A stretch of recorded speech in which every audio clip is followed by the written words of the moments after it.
If anybody would not like to be on the recording, feel free to drop off and catch up on the recording after when we share it out. So thanks for the reminder on recording. So yeah, I'm Tim. I'm with the Humanitarian Leadership Academy, which is housed within Save the Children UK, and I'm managing this project, working closely with the ISDB team. So I might hand it over to you, Ismail, to introduce any folks from ISDB. Thanks, team.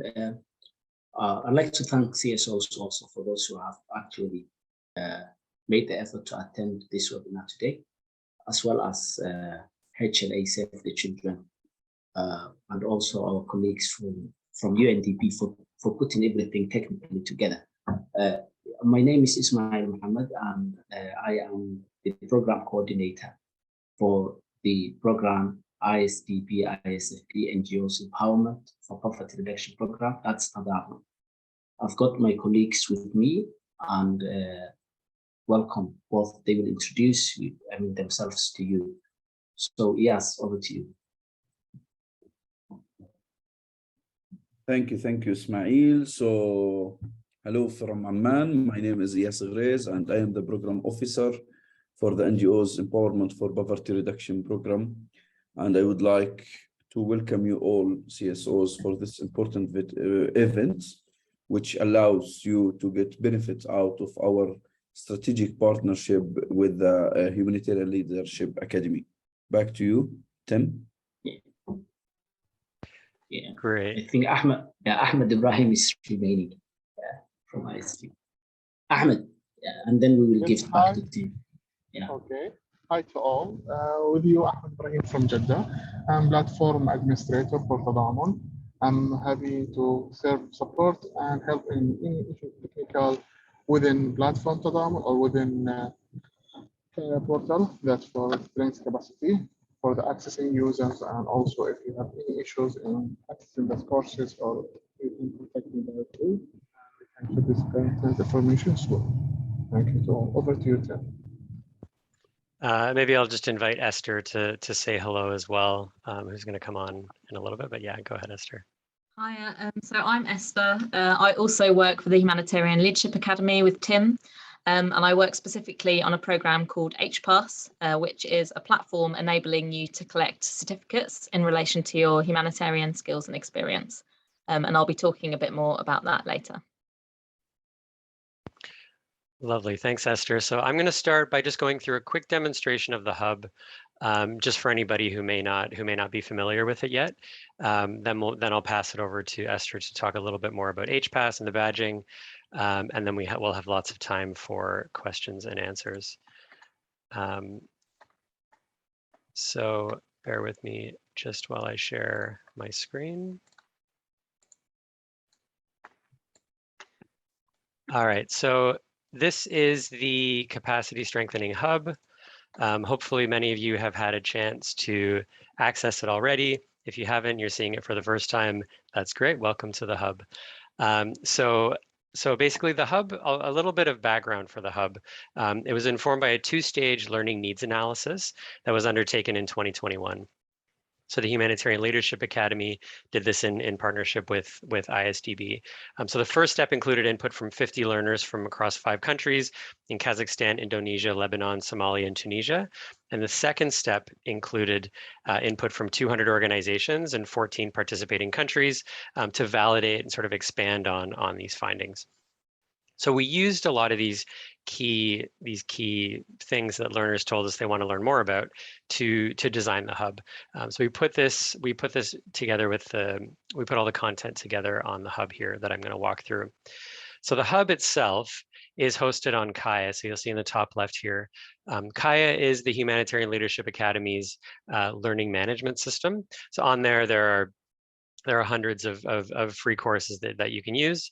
The Tadamon hub is housed within, on Kaya as well. So in order to access the hub, you will need to create a Kaya account. I think in the invite we shared some kind of a step-by-step guide for instructions on how to do that. It's fairly straightforward as well, and we can share that guide around again after the webinar, just so that it's very clear. But yeah, you will need to create that account on Kaya first before you can then access the hub. then once you get on the hub, again, we'll share all the link for this after if you don't have it already, then you'll come to this page. So this main page here just sort of talks a little bit, provides a little bit of background to the hub. You'll come back to this hub many different times because there's a lot of learning on here. So I'm going to open up and move into the actual hub itself. So we've got a nice visual here. What you see here in these 4 blocks are the 4 main learning pathways. So the learning needs analysis showed us that there were 4 main kind of areas of learning that participants wanted to know more about. Those were leadership, partnerships and inclusion, resource mobilization and management, project and program development and management, and people management, performance and well-being. So each of these different pathways, I'll open up in a moment, but each one has anywhere between 16 and 22 hours worth of learning in them. So there's no way you'll access everything in one sitting. It'll be something, like I said, that you return to as you need more information and you want to continue your learning journey. So in the hub, we've designed it so that there are 4 badges, and Esther will speak more about the badges in her portion of the presentation. But just so you're aware, each of the 4 badges corresponds to one of these major learning pathways.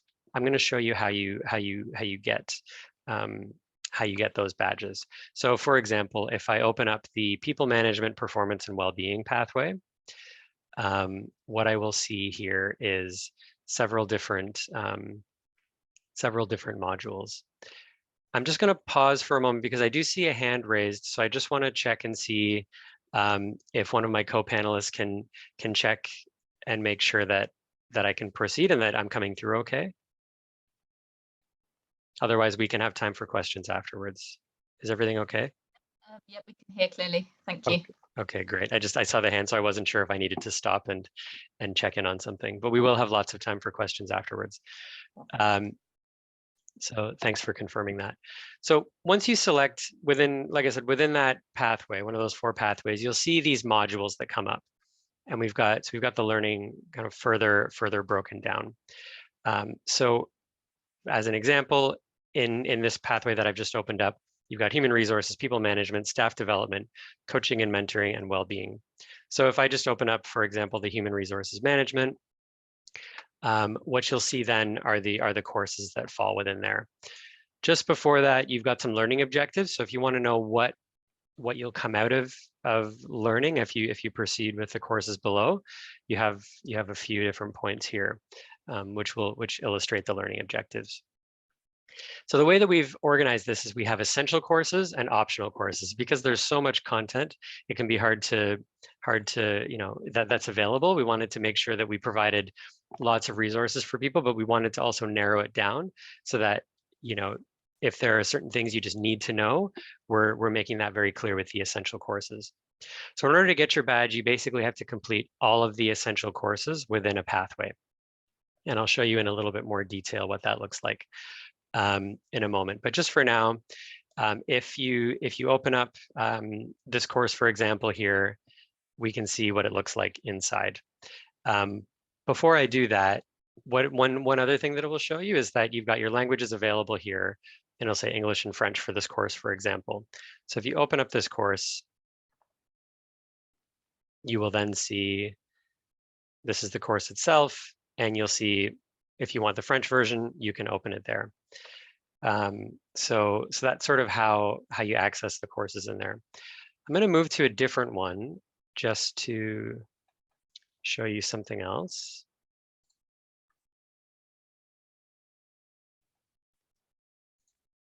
Oops.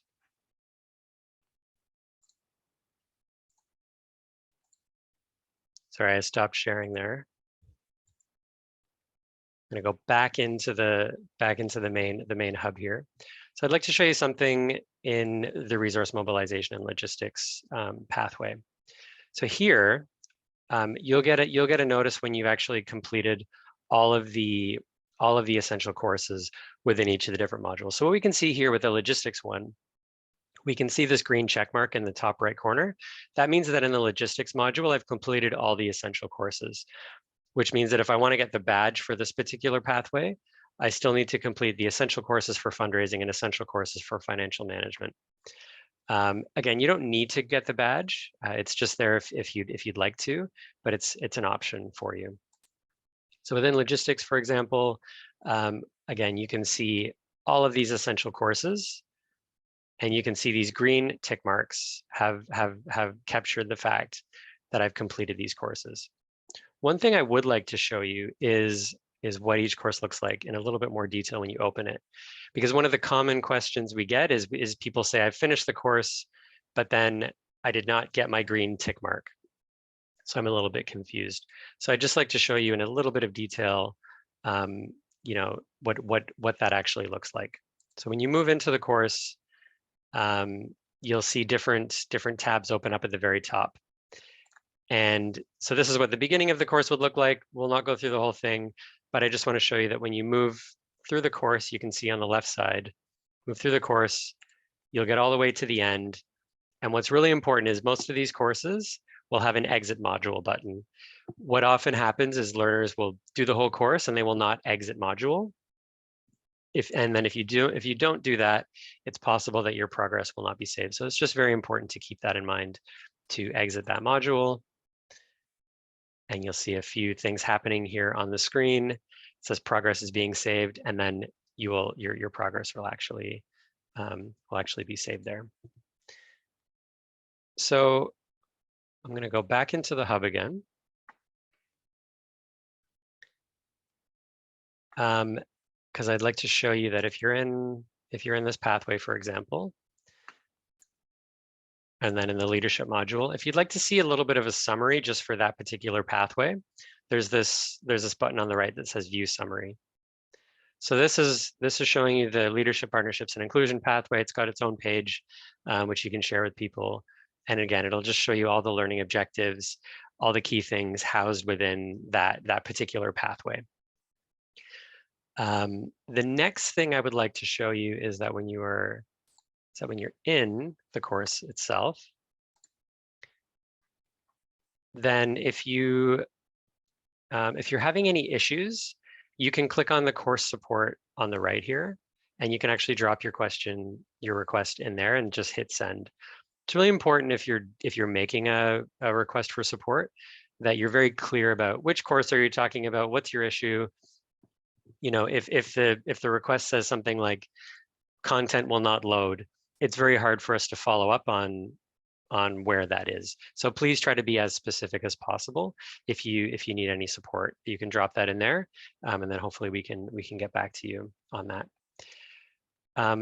The last thing I think I'd like to show you here is just about claiming the badge and then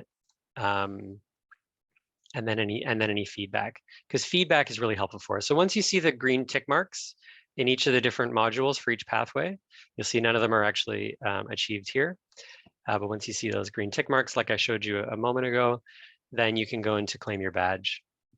And in order to do that, you'll see this is a little bit faded because I haven't actually completed, but I'm in an administrative view, so that's part of the reason. But you'll just have to put in a little bit of your contact info, name, email address, and then you click the link and off you go. There is a feedback section here. So we have this just below, and it's really important as well for us to receive feedback. If there's anything you'd like to change on the hub, anything that didn't work the way you thought it would, if you have any really positive things to share, that would be really helpful to have in that feedback section. So you can open that up. It's a very simple couple of questions, and it just takes a moment. Basically, is the content good? How did you feel about it? And you can get that done in a minute or two. So it'd be great to have that feedback. So I think that's everything that I would like to share about the hub. I'm going to stop sharing now, and I think I will hand it over to Esther. And I see the question in the chat about translation, so we'll come to that in a moment. Maybe after Esther goes ahead, then I can share something about the translations. Great, thanks, Tim. I'm just sharing my slides here, and hopefully everyone can see that. Tim, can you confirm that that's on your screen? That's coming through very clearly, yeah. Great, okay. Let me just turn it into a slideshow. Okay, lovely. So as Tim mentioned, I'm going to talk to you a little bit more about the badges. And more broadly, I'm going to talk to you about a platform that we have called HPass, which enables people to collect digital badges or digital certificates on an online profile. So you can basically gather evidence of your skills and experience in the humanitarian and development fields. So what we'll cover in this brief session is just an overview of what HPass is, how does it relate to Kaya, and then a little challenge as well that we have for you. So firstly, what is HPass? So essentially, it's an online profile on which you can showcase your humanitarian skills and experience using digital badges. So anyone can set up an HPass profile and anyone can start gathering digital certificates as evidence of their skills and experience in the humanitarian field, particularly by completing, for example, free content on Kaya. By completing those free courses, anybody can go and start to demonstrate their skills and experience. At the moment, we have 24,000 users on HPass, and there are 30 different organisations that are currently issuing digital badges to HPass. Some of those are, for example, big international NGOs. We've got some smaller local NGOs, a couple of universities as well. And so people that are using the platform can gather all of those badges from all of those different organisations onto one profile as a record of their learning and their experience. And this is what a profile looks like. So this is an example of Victoria Kipchumba. There's just a little bit of information about her there. And then underneath, you can see the badges that she's earned so far.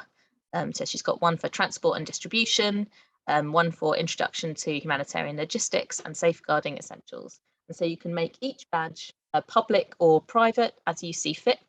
You can also set up kind of sub pages if you want to on particular themes. So for example, if you wanted to put all of your learning related to logistics onto one page and share that as a link, you could do that as well.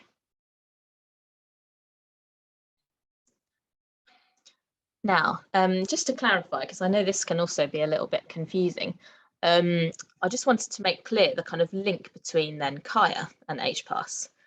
So Kaya is a learning management system. So that's what Tim just showed you. So that's where you can complete all of your learning. And then HPass is where you collect your digital certificates. So having completed some learning on Kaya, you'll be emailed your digital certificate, and then you can add it to your HPass profile, which is the profile that I just showed you. And these are some examples of people that are using HPass in different ways. So the first example on the left there is Claudia from World Vision in the Dominican Republic. So she's a content creator specialist, and she's been gathering badges, mostly relating to her area of specialism. So for example, in media management, gathering content in emergency and emergency communications. In the middle there, we have Gulzar. He's more of a generalist, so he's interested in all kinds of different learning. He's got 13 different badges covering a whole range of topics, such as needs assessment, project planning, gender-based violence, and monitoring and evaluation. And then on the right-hand side there, you've got Annette, who is starting outside of the sector. So her specialism is originally in the energy distribution sector, and she's completing courses on areas like climate, for example, looking to kind of transfer her skills from the energy distribution sector into the humanitarian sector. And you can also get HPass as an app. So you download, it's called the Open Badge Factory app, and you select HPass, and we can send details after this call about how to do that. So that you can see your badges that you've earned on your phone, and you can also explore a whole range of other badges that you can earn. And this here, these are some of the organisations. I think most of them are on there. that are currently using HPass and issuing badges to HPass. And you can see there's a lot of different types of organisations there, international NGOs, smaller training providers, and you can see that ISDB is on the list there in the middle. So how does it work? I know that most people are quite new to the concept of digital badges or digital credentials. So I'm just going to talk a little bit about that. So a digital badge, it's similar to a course certificate, but the key difference being that it has detailed information inside it as to what the person has done in order to earn that badge. So whereas with a certificate, for example, you just have the name of the course, maybe a signature or something, with a digital badge, you have a lot of detail about what they've done. So for example, the name of the course, the criteria that that person had to complete, whether they had to do an assessment, the number of hours that they spent doing that course, the modules, all of those things will be broken down in the information inside the badge. The other thing about a digital badge is that you can collect it on an online profile so that you have that one record of all of your achievements, which you can then share via a link or via social media, for example, and somebody can very quickly see what you have done in order to earn those badges. And they're also fully verifiable. So whereas a certificate, you can't necessarily be certain that it was issued by the organisation whose name is on the certificate. With a badge, you can actually click to verify through the platform that it was actually issued by that organisation. So let me give you some examples of digital badges that are being issued through HPass at the moment. And then I will also talk about the Tadamon badges as well at the end. So most of our badges are used at the moment to recognise knowledge. So somebody completes a course either online or it might be face-to-face and completes an assessment and then earns a digital badge that recognises that. So here are some examples. World Vision on the left-hand side here has a specific course on IT in emergencies, representing 75 hours of work. In the middle there, you've got Voluntary Services Overseas. That's a UK-based organisation, and they give badges to their volunteers for completing their compliance pathway. So that's their sort of mandatory training. And on the right-hand side there, you've got an example of a Humanitarian Leadership Academy badge for completing the Child Protection in Emergencies pathway. So most of our badges are in this category of recognising somebody having completed a course and demonstrated their knowledge. We also have some that recognise other things. So for example, these badges recognise participation.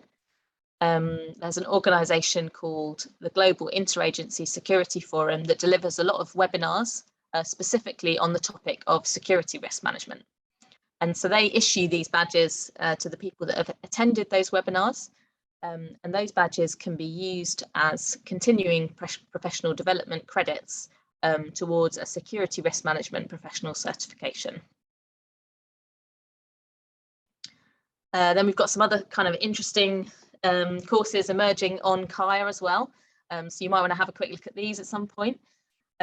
These courses have been developed with Gamoteca. They're on interpersonal skills, so they enable you not just to learn something, but also to actually practice. So for example, there's a course on public speaking where you have the opportunity to practice with a peer or a colleague and receive feedback from them and thereby earn your badge. So, which brings me on to these badges for the Tadamon Hub. And so Tim has already given us some background to these. And you remember he was talking about those 4 pathways that you saw on the hub. So each of those pathways contains essential and additional learning. So if you complete all the essential learning in one of those pathways, that enables you to earn your badge. And these badges represent a really kind of significant investment of time and effort. Each one of these represents about 15 to 20 hours of work. And that will also be inside the badge. When you click on the badge and you see the metadata, it's visible that you have completed that amount of work in order to attain these badges. So these are, there's lots of different things that you can earn badges for, but these are valuable badges in terms of the amount of time and effort that they represent. Now, we've assumed that by joining this call, that you're obviously really interested in the Tadamon Hub and in supporting yourself and your colleagues to access it. And so we've come up with a bit of a challenge, which we're hoping some of you will be interested in taking up.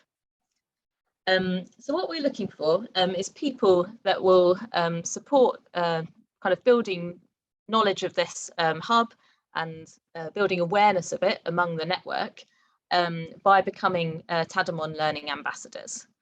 So after this call, we'll send you an email and we'll give you some details about how you can claim this badge, which is to become a Tadamon Learning Ambassador. You just have to enter some details about why you'd be interested in sharing your knowledge about the network and sharing learning opportunities with your colleagues.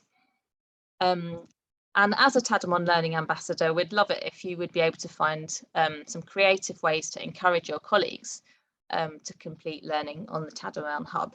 It's all completely free to the organisations that are involved, so it would be great to get as many people coming on there as possible. And we've had some really interesting examples through HPass of how people have managed to kind of encourage their colleagues and their networks to get involved in some of the learning opportunities available. We've had people, for example, doing a challenge with their networks on LinkedIn, saying, who can complete the most amount of learning or earn the most certificates in a month, for example, and raising awareness that way. So there's lots of creative ways that you can share these kinds of opportunities with colleagues. And what we're keen to do is kind of keep a track of how much learning each organisation is doing on the hub, and hopefully at the end of we haven't put the date on here, but we were saying by the end of March we'll be able to reward the ambassadors from the 5 organisations that have completed the most learning and feature them in an article on our website, just finding out a little bit more about how their organisation's been using the learning and how they, as an ambassador, have been raising awareness of the hub as well. And we'd also like to feature the top 20 learners across all organisations on the website up until the end of March. So that's kind of our challenge to you, and I hope that people on this call have showed a lot of interest in the hub by joining. Would also like to support us to kind of raise awareness of the hub as well and get their colleagues involved. And once we've emailed you after this call, please do feel free, if you have any other questions, to come back and ask us as well. And we'd be really interested to hear from you. And I think that's it from me. So I'm going to hand back to Tim now. Great, thanks a lot, Esther. So I might just jump in and start. There's one question in the Q&A. So I might just answer that and then we'll see if anything else comes up. So there's a question about Arabic translation. So that, very, very good question. So we're working on translating a little bit of content, but it is just a small portion of content on the hub. This is just due to, this is additional stuff that we're doing that hadn't originally planned, but now we're able to do it. So keep your eyes peeled. We'll send out some communications when that content is ready to go. It should be early in 2023. So there is some content, but all of it will not be available in Arabic. Unfortunately, if we had the budget for that, we'd be able to do it, but it's not part of the project right now. So yeah, some of that content's coming. Rahma, I see a hand raised. I can allow you to talk if you'd like to come off and say something.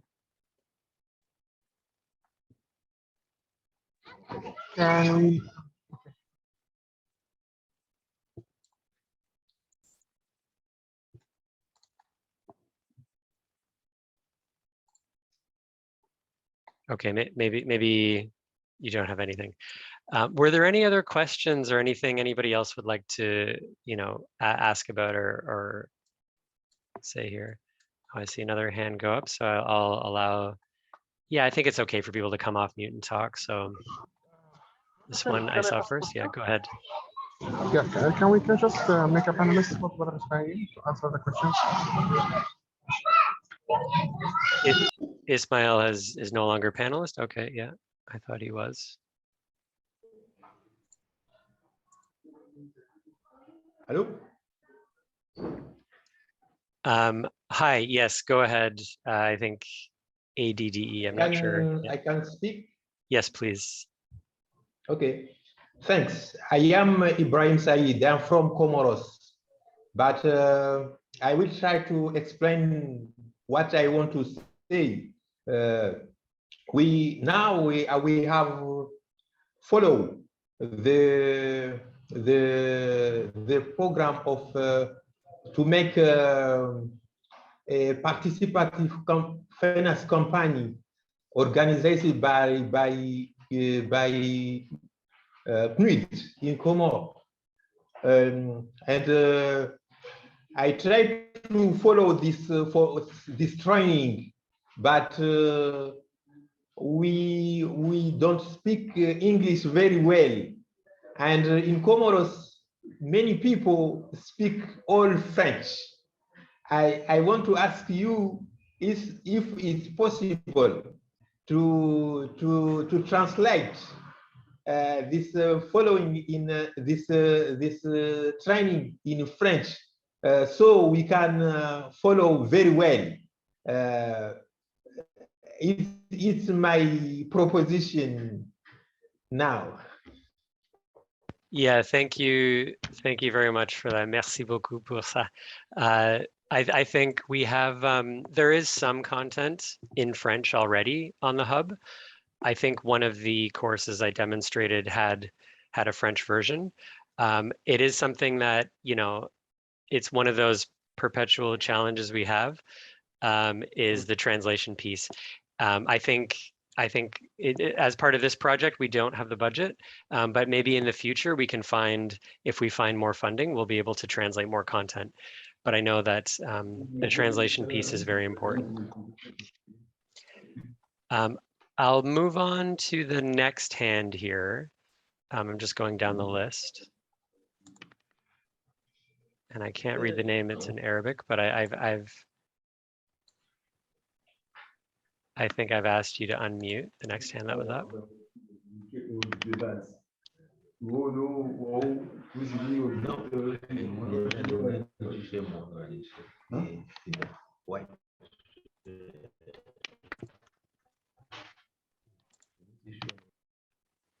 Okay.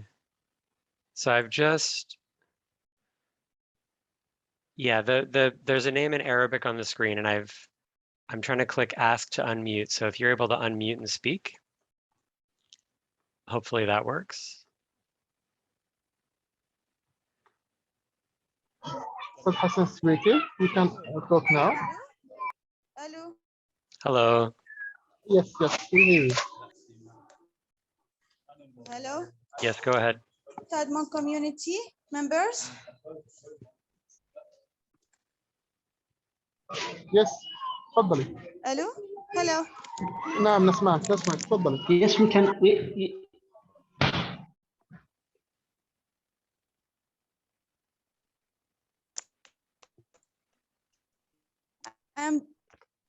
Hello.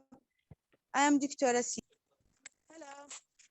مذكرة 0781 اكتب 1 885 99. Hello, we can hear you.